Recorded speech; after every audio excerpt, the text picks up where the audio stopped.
महाभारत भाग 23।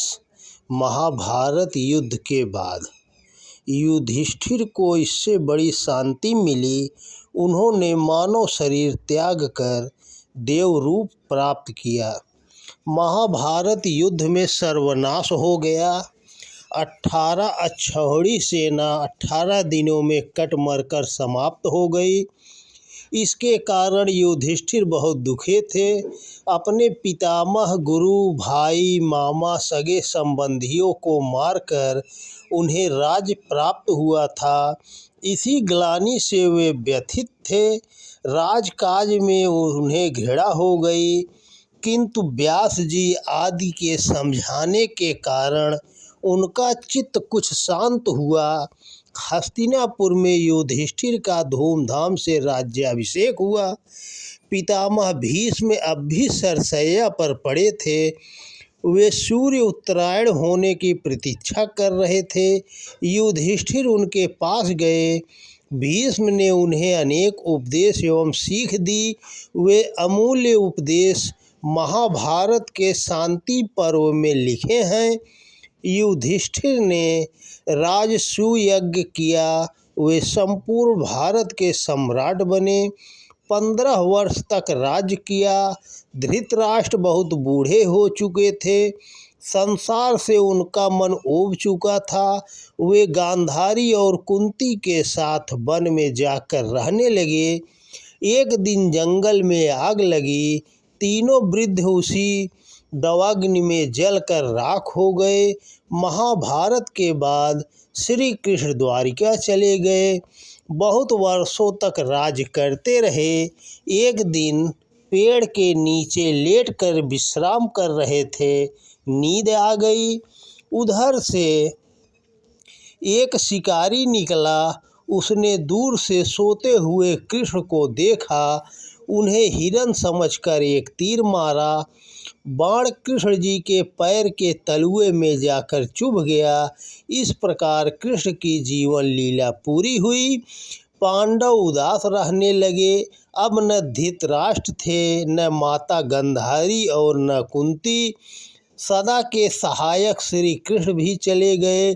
पांडवों का मन दुनिया से विरक्त हो गया। राज्य का भार अभिमन्यु के पुत्र परीक्षित को सौंपकर वे सभी हिमालय की ओर चले गए। हिमालय के ऊंचे शिखर पर पांडव चलते चले गए। द्रौपदी चलते चलते थक गई। एकाएक एक स्थान पर गिर पड़ी। पांचों पांडव उसके भाग कर आए, किंतु वह प्राण त्याग चुकी थी। पिंजरा पड़ा था, पंछी उड़ चुका था। पांडव और आगे बढ़े, किंतु सहदेव, नकुल, भीम और अर्जुन एक के बाद एक गिरकर बर्फ की गोद में सो गए। बच रहे अकेले युधिष्ठिर और उनका कुत्ता। वे आगे बढ़ते गए। कहते हैं युधिष्ठिर को स्वर्ग ले जाने के लिए विमान आया, लेकिन कुत्ते को छोड़कर वे अकेले विमान पर जाने को तैयार नहीं हुए। वास्तव में धर्मराज के साथ कुत्ता धर्म का प्रतीक था। स्वर्ग में पहुंचकर युधिष्ठिर ने देखा कि दुर्योधन स्वर्ग में पहले से विराजमान है। युधिष्ठिर का मन घृणा से भर गया। दुर्योधन जैसा अधार्मिक व्यक्ति स्वर्ग में कैसा? देवदूत ने बताया कि दुर्योधन ने युद्ध भूमि में वीर गति प्राप्त करके स्वर्ग प्राप्त किया है। फिर युधिष्ठिर ने उस स्थान को देखना चाहा जहां उनके भाई आदि थे। देवदूत उन्हें लेकर आगे बढ़ा। उसका मार्ग बहुत गंदा और दुर्गंध से भरा था। युधिष्ठिर ने वापस लौटना चाहा, तभी आवाज आई, महाराज आप जाइए नहीं, आपके आने से बड़ी शांति मिल रही है। युधिष्ठिर ने आश्चर्य से पूछा, कौन हो तुम? उत्तर में कई आवाज़ें आई, मैं भीम हूँ, मैं अर्जुन हूँ, मैं नकुल हूँ, मैं सहदेव हूँ, मैं द्रौपदी हूँ, मैं अभिमन्यु हूँ।